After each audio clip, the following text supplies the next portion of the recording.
Welcome aboard, passengers. Mega Sim here. How are you doing? I hope you are well.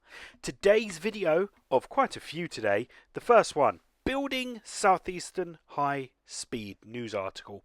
Now before we start, I will mention this in the roadmap as well, the roadmap video later on, but there are a couple of messages that have been put on the forums, so I will read them out to you. This one's from Natalie, one of the community managers. So following the first preview of the new Southeastern high-speed route last week, we received a great deal of helpful, focused feedback from the community about how the route could be improved.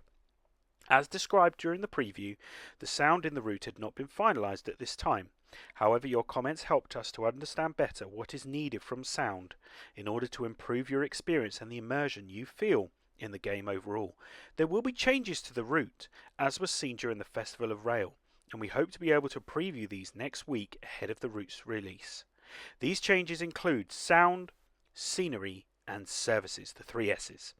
Thank you for taking the time to give your considered feedback. We hope the changes will help you give you a thoroughly enjoyable experience when Southeastern High Speed releases.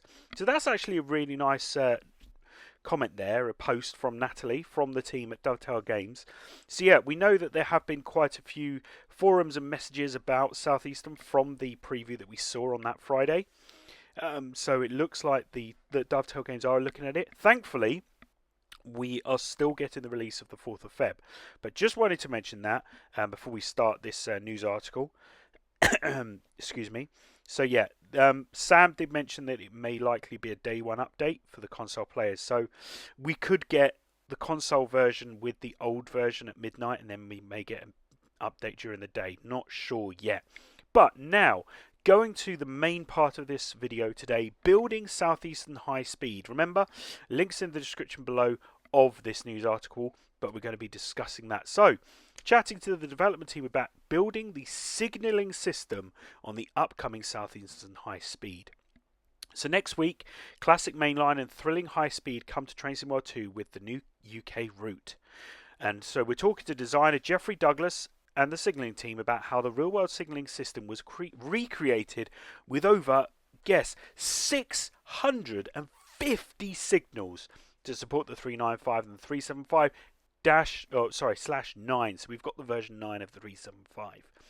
So the first question they have is, what is different? What is unique about this signalling system? So at the outset, unlike most routes, this route has 2 totally, completely different systems. The classic UK multi-aspect colour light, as most people are familiar with from most UK routes, but we also have the French TVM 430 cab signalling. This is a slightly different system, but fundamentally the same as the LGV Mediterranean signalling, as it has the numbers popping up in the cab. As you switch over at Ebbsfleet, you will go from looking at colour light signals as you normally would in the UK, to then following what the speed indicators inside the cab are telling you. The route feels like it's in halves. Half feels like a traditional UK route, the other feels a bit like a French LGV route. So does this mean our players who have experienced playing LGV will feel some similarities? Well, yes, absolutely. Once you're familiar with the TVM signalling and how to use it on the LGV, it's quite straightforward and basically do it as what it tells you. That's the system. Now, it has got some slightly different numbers because the Javelins only go up to 225 kilometers, which is 140, whereas the TGV go 320. And there are actually 4 different visual styles of signalling on the route. At St Pancras, you'll get the fibre colour light, you have the TVM flags on the high-speed line, and then the North Kent section you have the classic filament, the older style. But then there was the big East Kent project where there are now modern LED style signals. So combined with the changing between third rail and overhead, between miles per hour and kilometres an hour, and a range of signalling visuals and systems, it's all changed as you drive along this route. So how do you make the signalling system? What process have they gone through to create this? Well, there are 2 layers to recreating the system. The first bits they look at are, what does the system do? What does the signal do? What is the interface to the train? For example, does it have a red light, yellow light, flashing light? Then the second part is the wider system. What do the cohesive system of signals do? How do you protect this junction with 5 or 6 signals, for example? Now, initially, what they're trying to do is understand how the system works. You have to treat signalling not as a light, but as a system that is designed to create safe transit along this railway. And once you understand why the signals are the way they are, it becomes much easier to understand the technical implement in detail because you know what it's trying to do. Now, the process for doing the signaling on the route can be broken down into 4 steps: research, implementation, testing feedback, and finally polishing. Now, the research gathers together as much information from as many sources about the route as possible. Diagrams, pictures, videos, official documents where they're available. They talk to people, sometimes drivers who drive along the route, who drive along the line, who've driven along the line, have used similar systems so they can gather as much information as possible. Not just what it looks like, but the experience of being in it. Now what they'll do is they'll take a type of Google Earth survey where they'll try and identify every single signal from the top down view, bird's eye view. Now we will use all the other assets we've got, such as technical drawings or pictures and photographs, and they'll help us say, well, just after that junction there's a signal, and on Google Earth we'll be able to see a blurry dot which tells us that blurry dot is probably the signal that they're looking for. Now it's a lot of detective work finding those dots, turning them into a specific signal. And with each of those dots, they're able to put a description together detailing exactly what type of signal they're looking at. And that's done across the entire route. And it doesn't just cover signals, it covers also everything relating to signaling, which can include trackside cabinets, ID boards, approach counters. Now, one of the largest parts of the signaling job is working out what those signals are and where they go. And once you get to understand signaling, you begin to get a feeling for where the gaps are, where the signals should be. And it's not quite as big as making the actual signaling system in the game, but it's not far off. If they didn't do it this way, they would be required to make it up, which would essentially require them to do the job of a signaling engineer. Trying to work out how you would signal a route would be significantly more complicated and time consuming.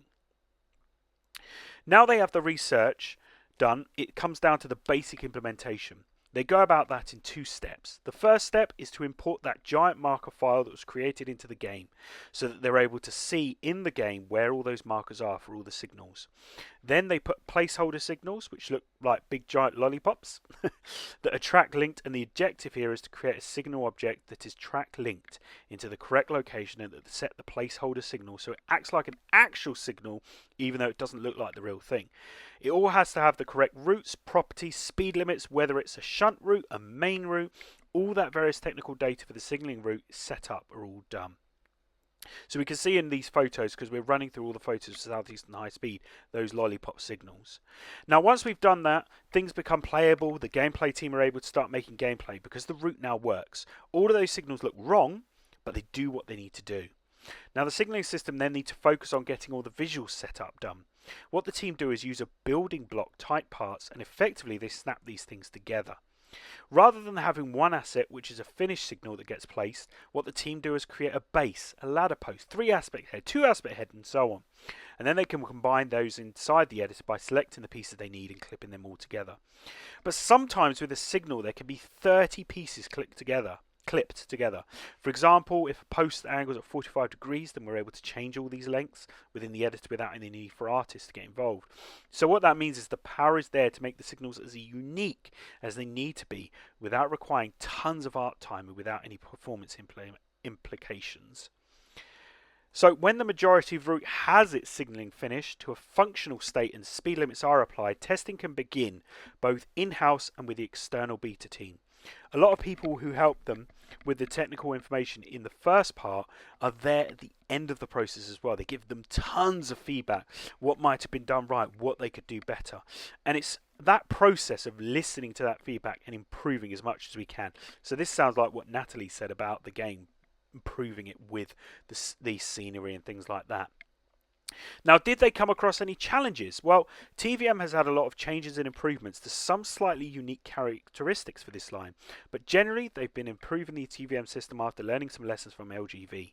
The engineering teams have spent a lot of time on that side of things, but the sheer wide range of assets required to properly recreate this variation of signalling along that route has certainly been one of those main challenges, along with ensuring the power and the signalling changeovers all work correctly and interface with each other properly.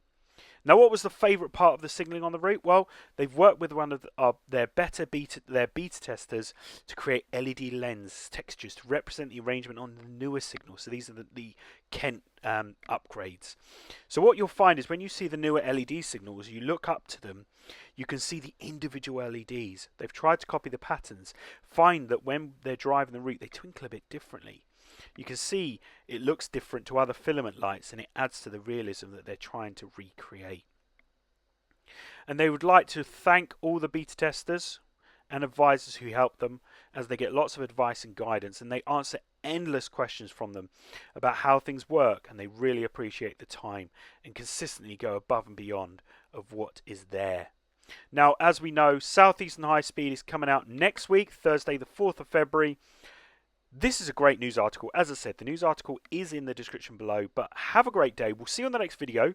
Depending on how quickly this is done, will this be before or after the roadmap? Not sure, because we'll see how this will upload onto YouTube. But anyway, thanks guys. Have a great day. Don't forget to subscribe for more videos from Megasim. Social media links are in the description below. Have a great day, guys. See you later. Bye-bye.